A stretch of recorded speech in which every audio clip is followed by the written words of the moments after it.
Épicas batallas de rap del friquismo.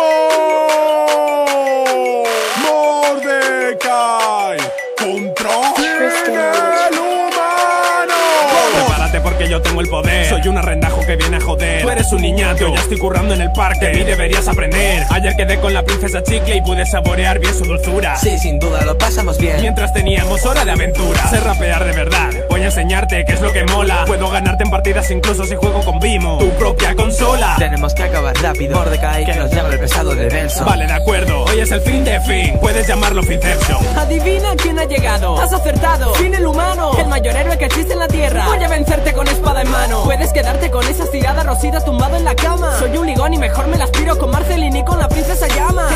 Haz algo productivo, pedazo de vago, va. Voy a enseñarte, amigo, cómo canto de verdad. Te veo triste porque soy el ganador. Me entretendría mucho más si mi rival fuera Ey, relájate, Pay. Si se parece a Wally el cabrón. La verdad es que no puedo tomarte en serio si tu sombrero es un condón. Puedo vencer, soy más destructivo que la guerra del champiñón. Tras este combate ya no serás Fin el humano, sino Fin el que con Mordecai perdió. A lo mejor nos estamos pasando. Cierto, el pobre podría llorar. Yo ya me lo espero todo de un niño pequeño que le tiene pánico al mar. Serás vencido, tú no tienes actitud. Y el reino entero te abuchará gritando.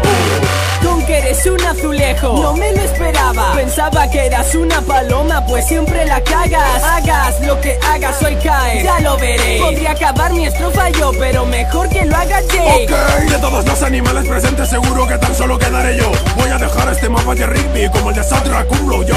Mírame Tron, estiro un montón las partes de mi cuerpo. Es un pasote, pues ya veréis qué gracioso va a ser que me estire cuando me comáis el tipo. Tenemos delante a dos supuestos héroes que son muy valientes y fieros. Claro, no me jodas, cualquiera podría triunfar si su enemigo fuera el Rey Hielo. Vaya pesado del 15, tío. ¿Es que no ves que tu rap es escoria? Vuestras rimas son corrientes, como vuestras historias. De verdad que me estáis enfadando. Calma, tío, sé que contarle. Musculitos, dime, ¿quién lucha mejor que Fin? ¡Mi madre! Tienes envidia de mi dorado cabello el vive. Cuando tú te teñiste de rubio eras un Justin Bieber. No sé cómo se puede ser tan tonto. Menudo coñazo de chaval. Espero que te mueras bien pronto, a ver si estalla otra bomba nuclear. Soy esa clase de chico que siempre gana. Tú no puedes con mi mente, así que Mordecai, cierra de una vez el pico.